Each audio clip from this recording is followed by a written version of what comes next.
We begin today's show with some tragic news. At least 5 people were killed and 18 injured in a late Saturday evening shooting at an LGBTQ nightclub in Colorado Springs. The gunman, who used a long rifle, was finally subdued by brave Club Q customers.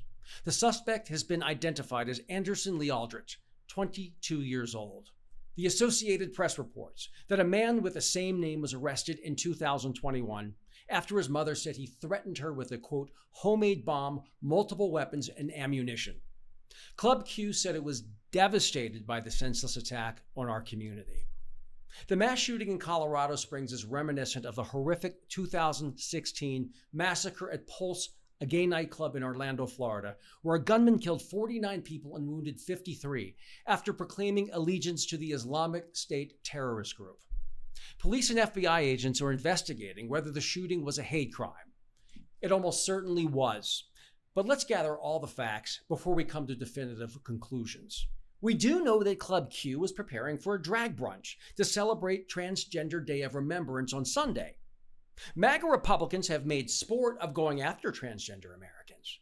We do know that bigoted rhetoric leads to hate crimes. When Donald Trump called COVID the China flu, hate violence against Asian Americans increased. We know that the recent anti-Semitic rhetoric has led Jews to become targets. And we know that anti-LGBTQ hate speech and legislation leads to more hate violence. And yet, right-wing Republicans keep doing it. They keep spewing hate speech into our body politic, and it's causing enormous harm. It's about damn time they stop. Our lives are not political props to get them elected. The price for their nonstop divisiveness and intolerance is our blood. And we are sick and tired of it. In the coming days, we will see tons of right-wing media propagandists spinning conspiracy theories about the Colorado Springs massacre. We will stand up and fight these lies and battle this disinformation. These are the same losers who tried to blame January 6th on Antifa. They spin fiction to obscure facts and create false narratives to bury the truth, and we cannot let them. This incident was grotesque.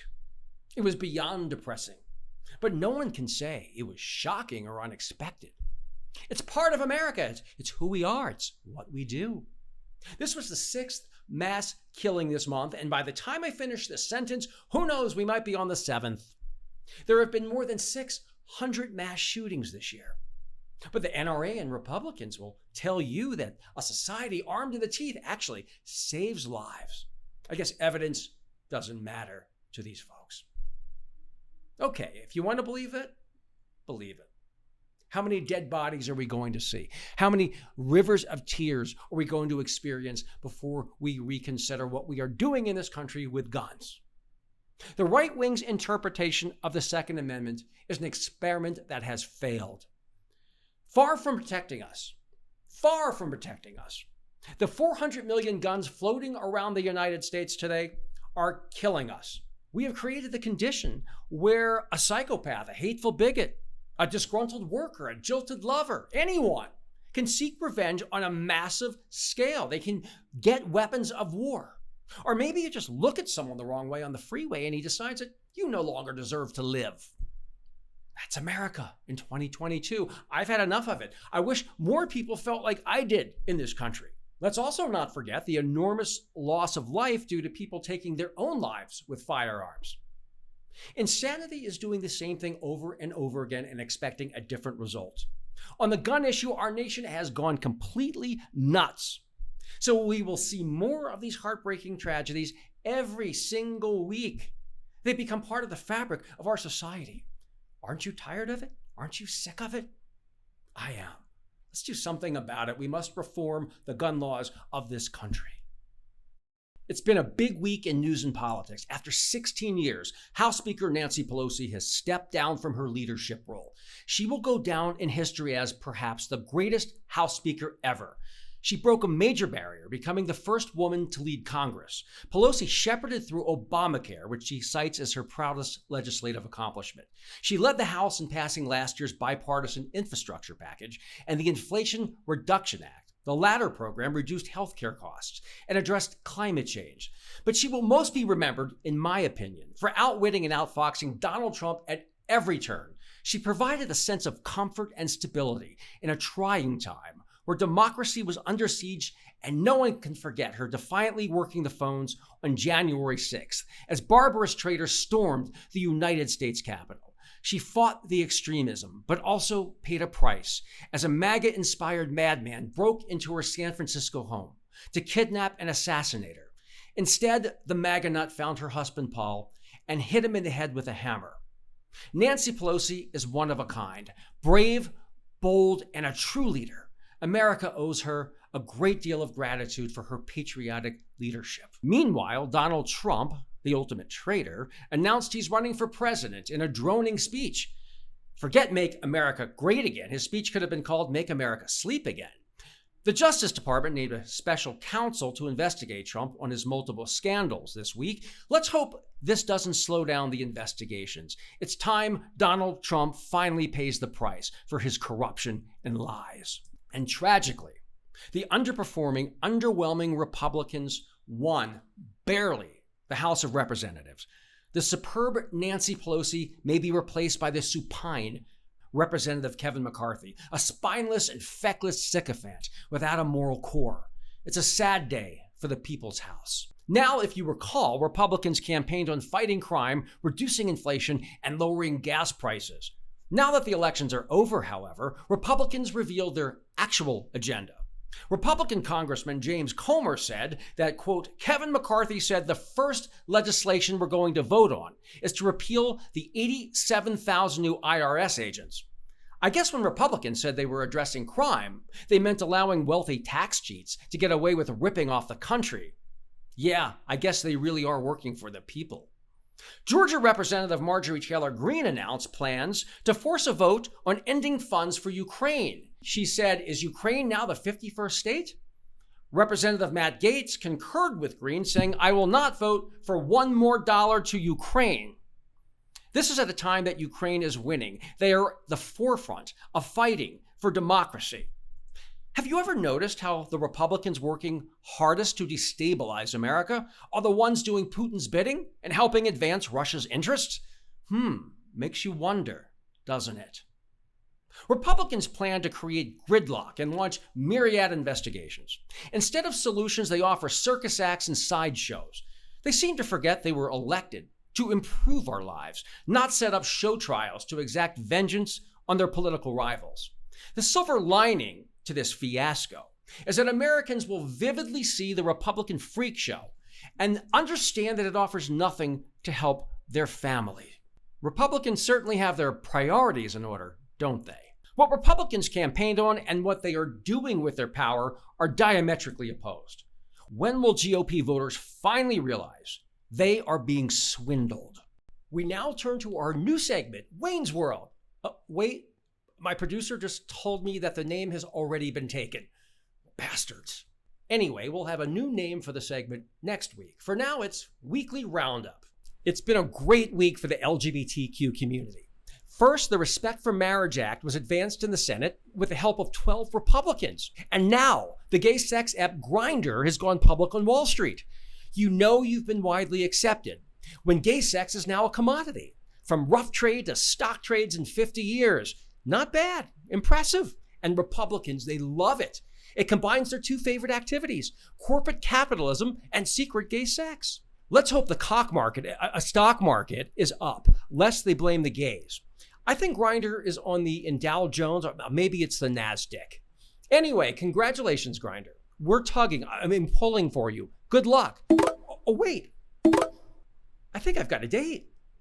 Speaking of corporations and dicks, Elon Musk, the world's richest man, is wrecking Twitter faster than a tweet. Musk fired much of his staff, and he gave an ultimatum to his remaining employees. He demanded that they agree to long hours at high intensity or leave the company, because everyone wants to spend all their waking hours with Elon Musk. The ultimatum did not go over very well. Hundreds of staff reportedly said sayonara. They left. Some of the disgruntled employees that resigned tweeted, RIP Twitter and Twitter down. We've all heard of quiet quitting. This is loud leaving, very loud leaving. The Wayne Besen Show wants to help save Twitter because we have big hearts. So we have brought in a renowned business expert to tell Elon Musk exactly why Twitter is failing. You are a total douchebag. Better listen to George, Elon. That's the best business advice you'll ever get. Arizona's new Democratic Secretary of State, Adrian Fontes, had some choice words for big lie peddling candidates. Vice News DC Bureau interviewed Fontes about defeating QAnon-loving Mark Finchem. Clearly, Finchem is a crybaby and a sore loser who believes the bizarre idea that elections are only legitimate if he wins. There is a name for that: dictatorship. And last time I checked, we're still a democracy. Well, at least thanks to the Democrats winning. Well, Fontes isn't putting up with Finchem's tantrum. He said, quote, "They don't like being pushed back against. I don't give a shit what he has to say. He's very weak, and it shows." Fontes went further. He told Vice News that it's time the media abandons the election denier term. He said, "Calling them election deniers gives them too much breathing room. Call the traitor a traitor. Call the seditionist a seditionist. Call the authoritarian an authoritarian. Why let them off the hook? We're going to hurt their feelings?" Sometimes bad guys don't like being called bad guys. And just because they're sensitive doesn't mean they're not assholes. Bravo, Adrian Fontes. That's how Democrats stand up to Republicans. They are bullies.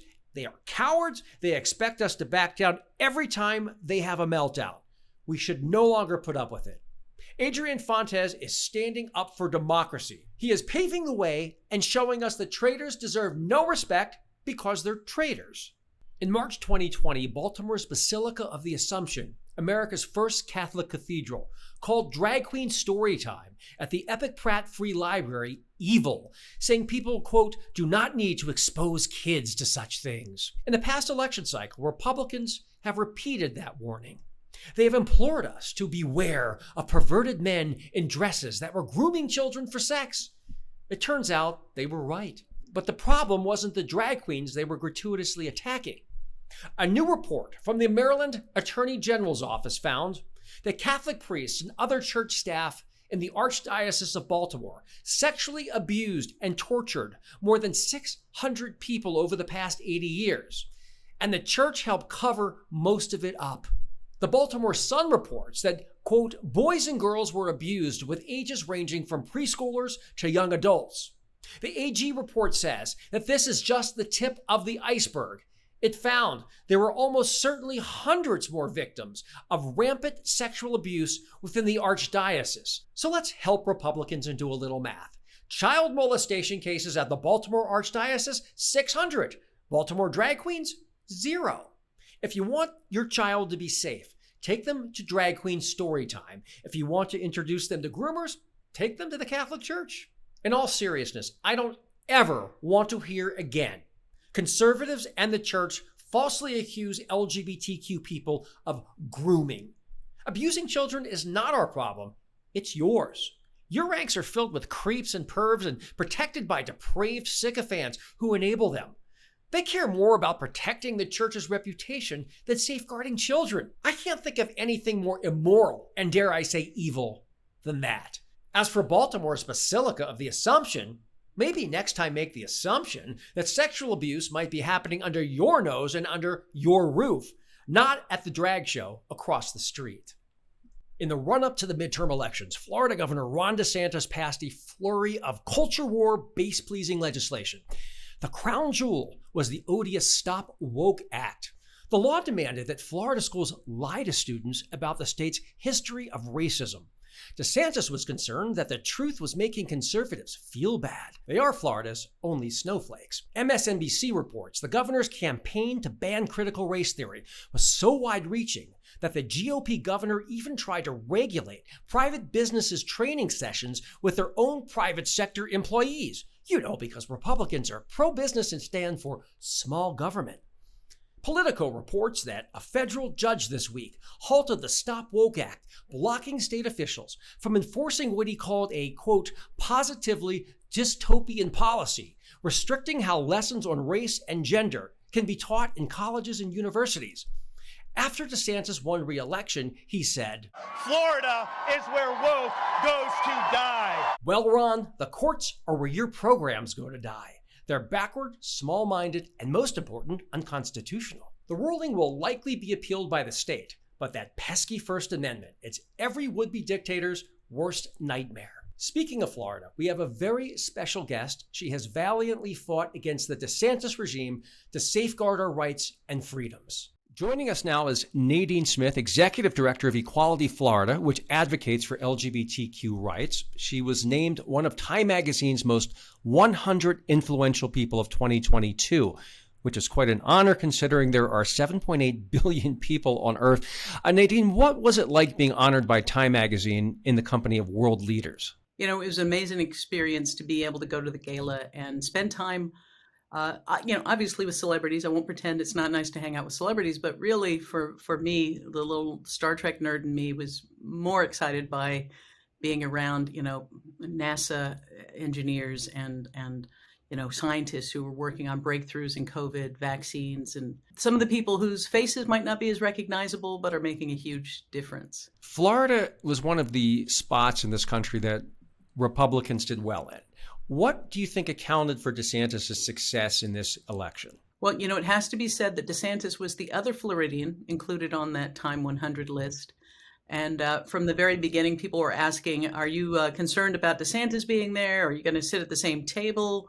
And I said from day one, there's no chance that he will come because he would have to admit that he is both vaccinated and likely boosted. And politically, he has staked his political reputation on degrading science and dismissing vaccines.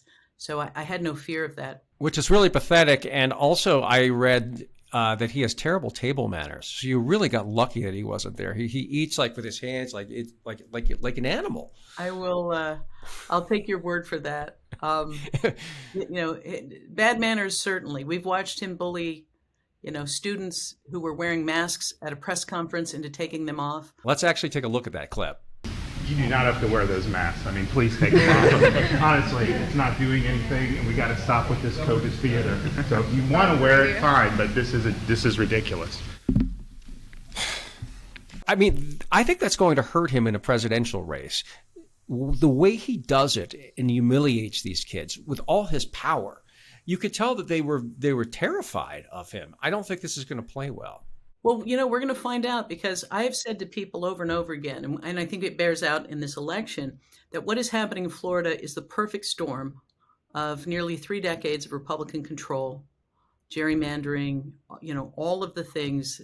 This is where the Republicans have been able to play out their entire playbook. And then you have DeSantis inheriting that and using Florida as the launch pad for culture wars that he has then gone onto Fox News and other right-wing platforms to raise money. What you saw here was DeSantis created a financial juggernaut that washed over down-ballot Democratic races.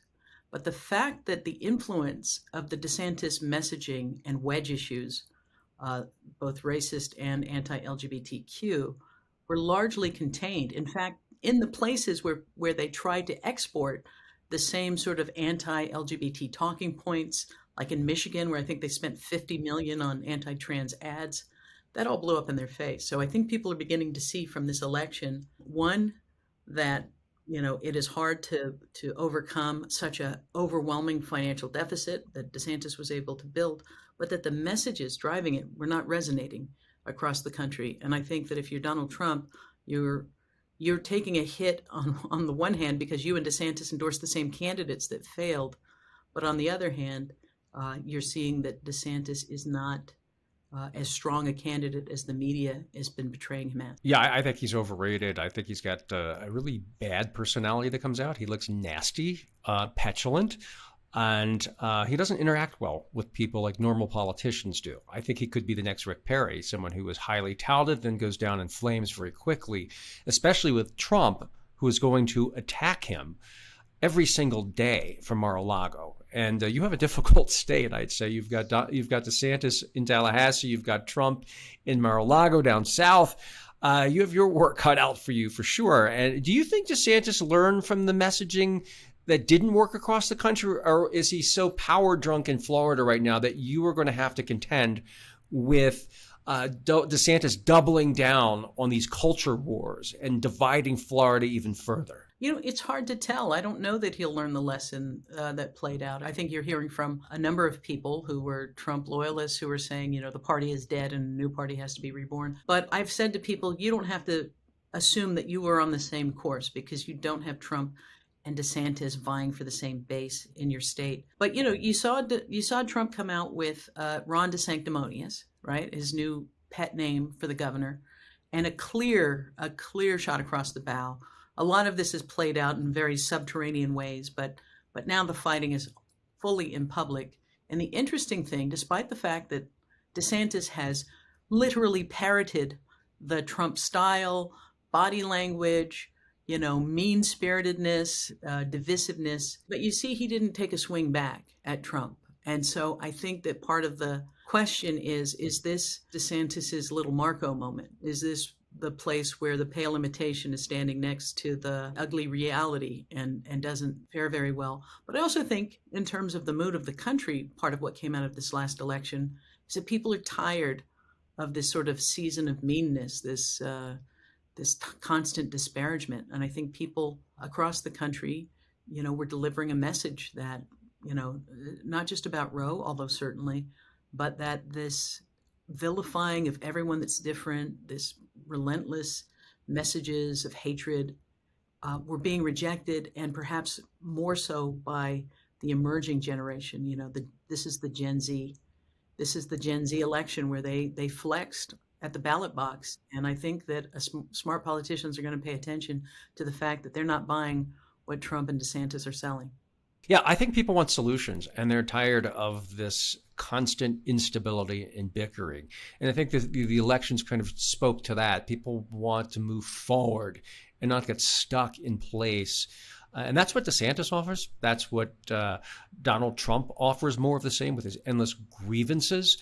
There is talk among some activists that Florida should be boycotted, or at least an Anywhere But Florida campaign, urging tourists and conventions to stay away. The goal is to create pressure to diminish DeSantis' standing. I've also spoken to activists who are opposed to targeting Florida, saying it will hurt small businesses while not impacting DeSantis' future. What's your view? Well, I think that DeSantis is hurting Florida's future in multiple ways. I mean, we know that there are conferences that aren't coming to the state in protest of what's happening. We know that there are conferences that have come to the state only because all of the deposits were down, all of the contracts were signed pre-COVID. And so, we've had a real boom as people post-COVID, or post-COVID in quotes, have been, flocking to the vacations that were deferred for multiple years. But I know that there are conferences that have come to Florida pretty regularly who are openly debating whether they will or won't. My message to everybody has been the same. Like, if you decide not to come to Florida based on your values, I can respect that. If you decide to come to Florida, but you want to express your values and make a statement about how wrong you think these policies are, we'll help you do that. And so he's also damaging our state by tinkering and intruding into our fairly well-respected university system in ways that are damaging, both in terms of recruitment of the best and brightest to come to universities, but also in the brain drain, which is something, we worked very hard to make Florida not just the playground where you got your degree, but the place and you return to after you retire, but the place where you take that education and you improve our state. But once again, universities are talking about the brain drain that has reignited because the reputation of Florida is increasingly backwards, increasingly oppressive, increasingly intrusive on academic freedom.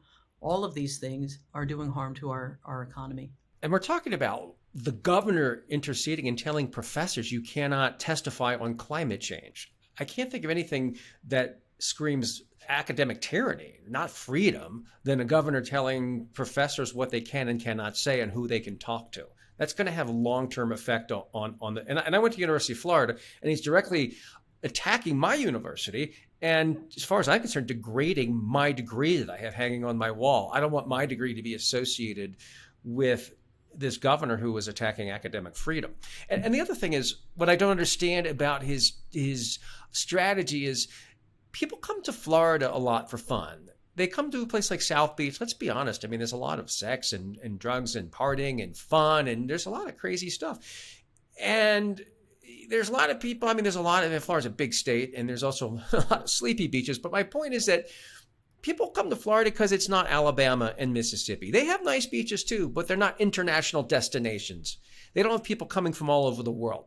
And the more he turns us in politically to Alabama and Mississippi, I think the less people are going to find it attractive as a destination. Yeah, we've had people who have canceled their Florida vacations and sent the money they would have spent to help support the fight, whether it's directly to youth service agencies or to Equality Florida. You know, it does damage for sure. And the intrusion into academic freedom isn't limited to the universities. He's actually put a training together for history teachers and social studies teachers that is a complete inversion of history, a complete bastardization.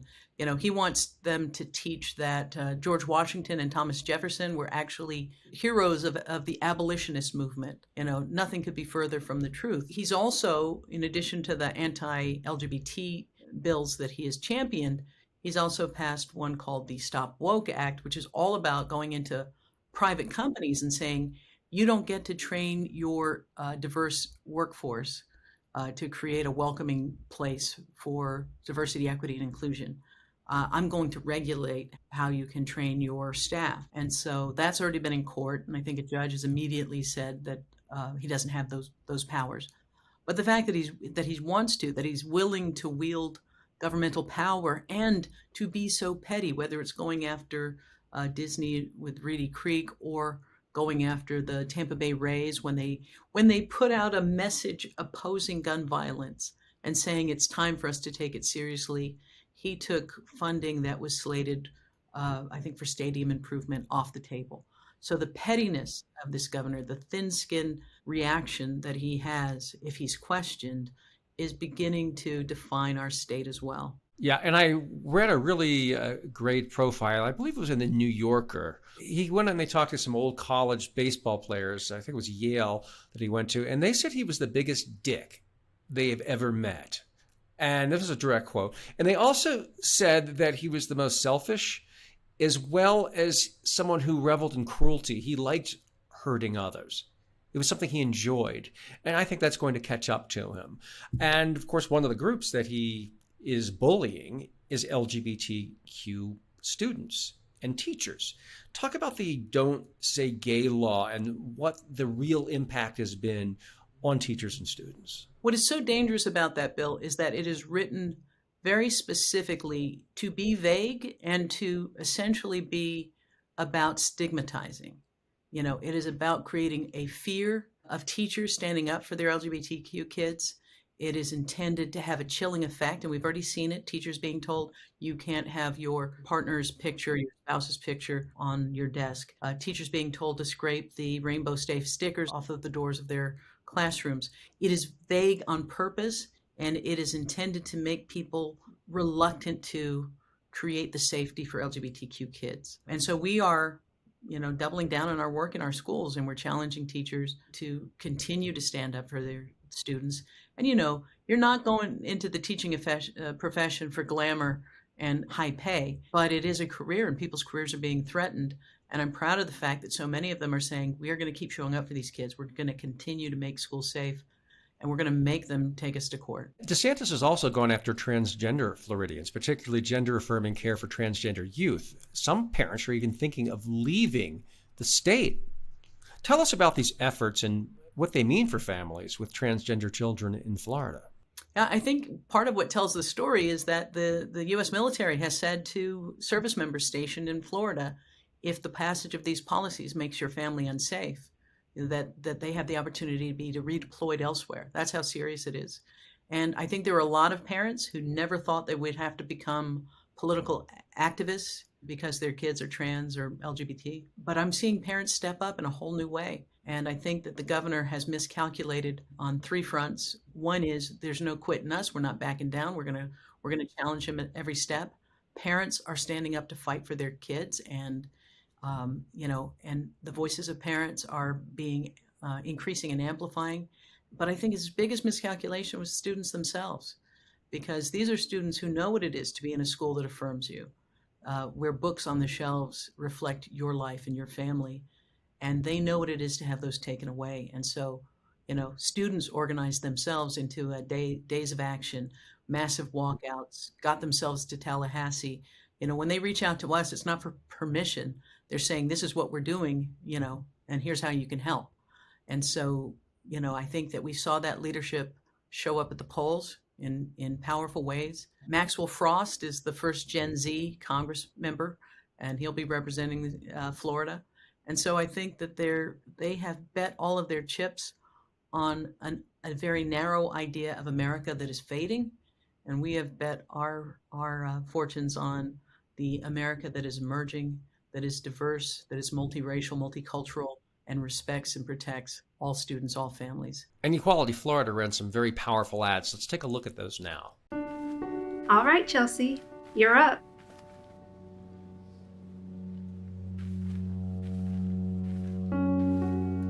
Tell us about your hero. I have two heroes, my two moms.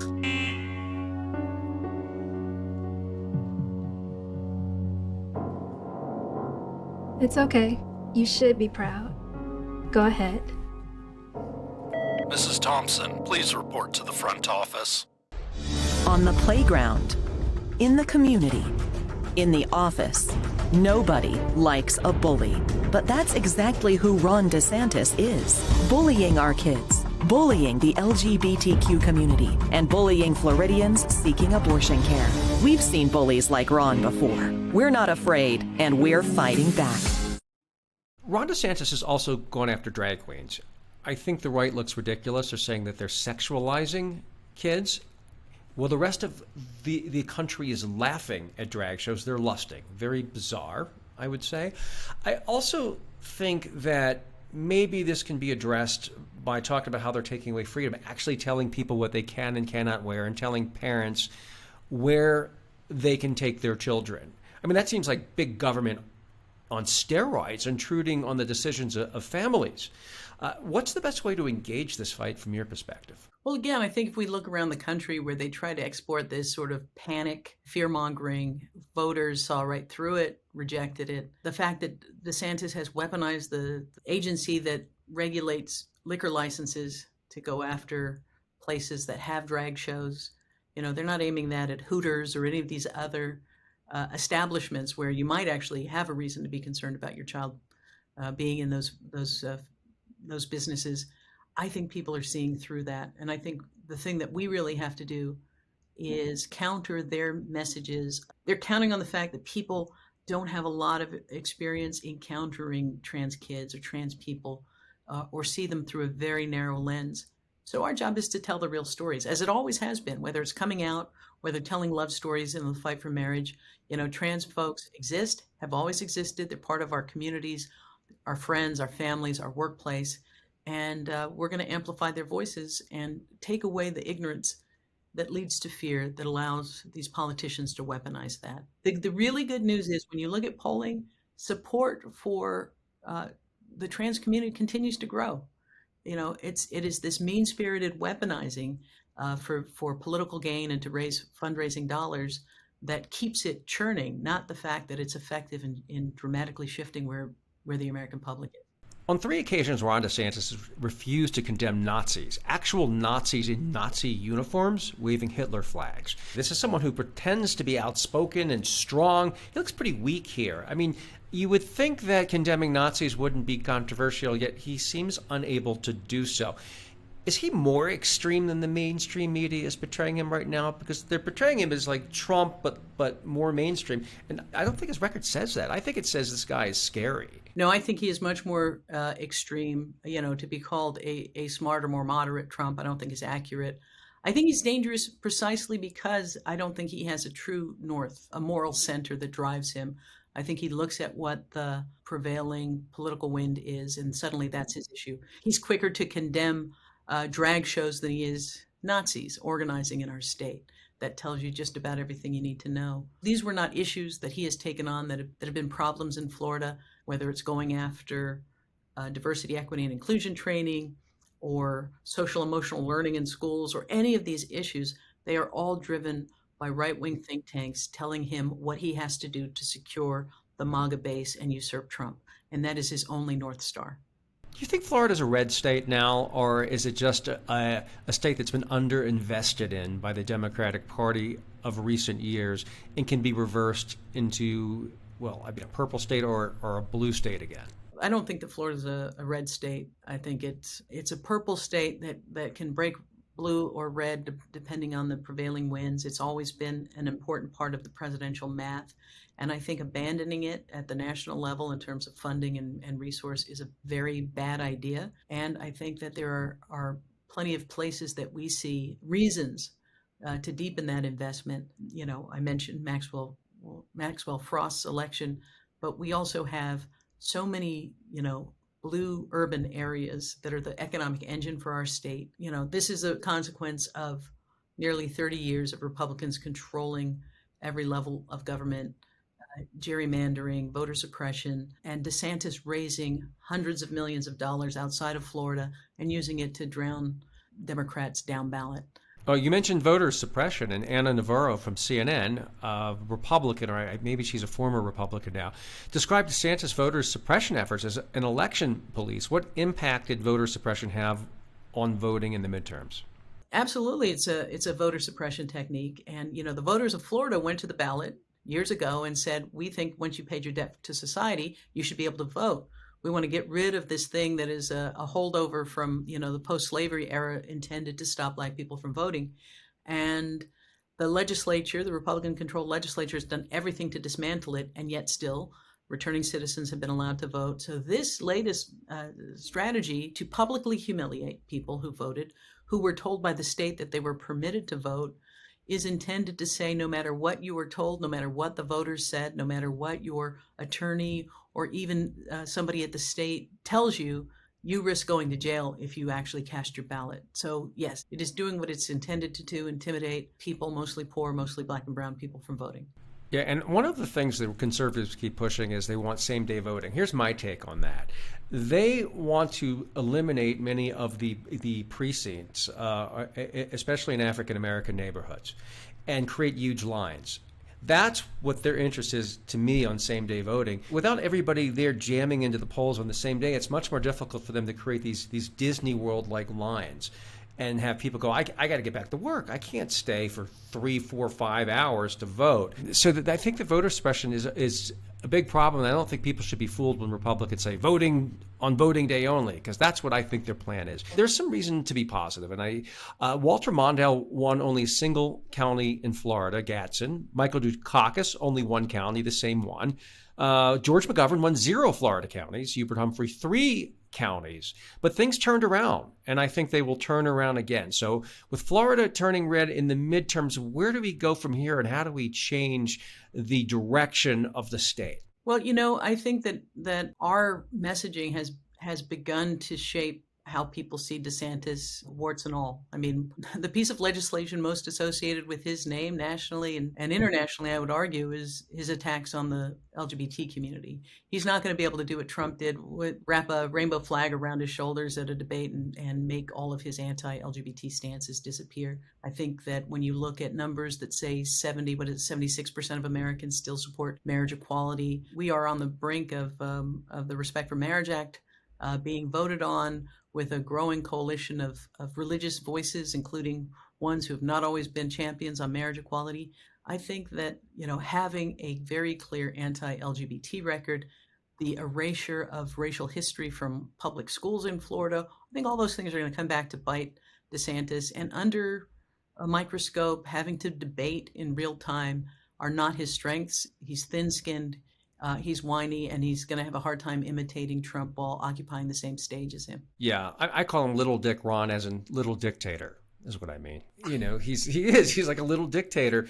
Especially he wanted this private police force for a while. He was promoting that in the state of Florida, which was creepy. Oh, absolutely. When he should have been attending to the hurricane in Florida, he's too busy playing politics, sending Florida money to Texas to take people who have legally arrived looking to access the legal process for emigrating to America, and flies them up to Martha's Vineyard. These are the kinds of things that may have been very may have seemed very clever to him when his pollsters and political guides were telling him to do it, but are not sitting right with Floridians. Any final thoughts you'd like to share about Florida before we go? Yeah, we remind people all the time that Anita Bryant started in Florida, but she didn't stop there. DeSantis has taken that playbook, is drawing funds from all over the country. And I think it's really important that people understand right now that DeSantis is not a Florida problem. He's a national problem. If he becomes president, he'll be a global problem.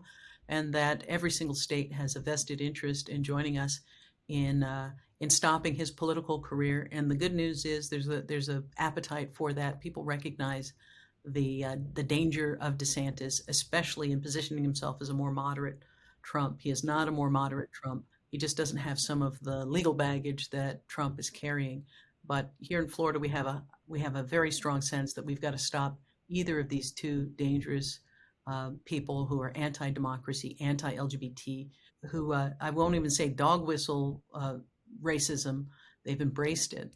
And we're going to continue to fight them every step of the way. Nadine Smith, the Executive Director of Equality Florida, thank you so much for joining the Wayne Besen Show. Thanks, Wayne. We end the show with some profoundly disturbing news that should outrage every American. A whistleblower revealed to the New York Times that right-wing Justice Samuel Alito prematurely revealed the outcome of the Hobby Lobby decision to a right-wing mega donor weeks in advance. This donor had deep ties to the anti-abortion movement.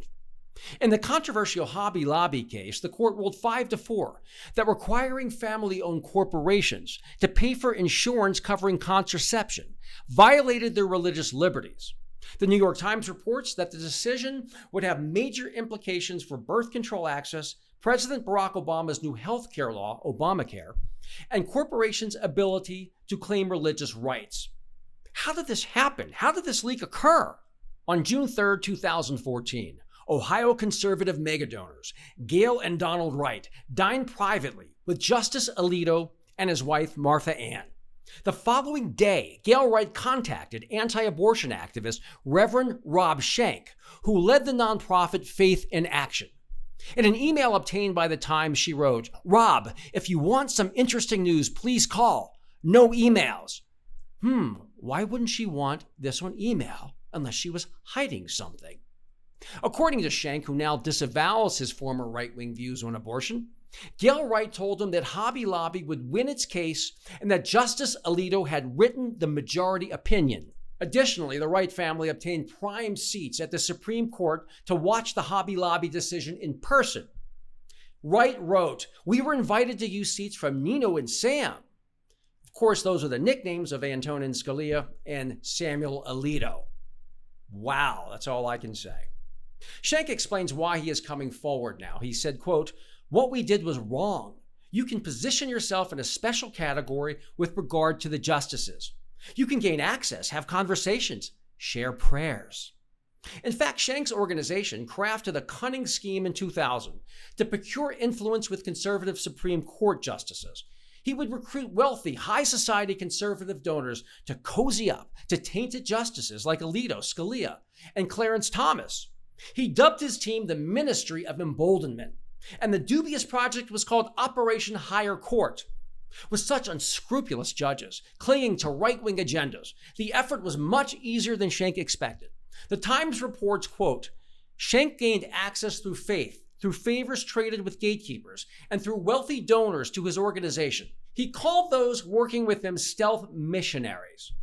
The megadonor Wright often hunted with Justice Scalia, and the couple socialized with the Alitos, Scalias, and Thomases. They hosted the Alitos at their retreat near Jackson Hole, Wyoming, and the Alitos had the Wrights for dinner at their home in Alexandria, Virginia. Schenck said he visited Justices Scalia and Thomas in their chambers, where he shaped prayers as political messages, using phrases like the sanctity of human life to plea for an end to abortion, which we all know has happened. I'm sorry, is this The Handmaid's Tale or the Supreme Court?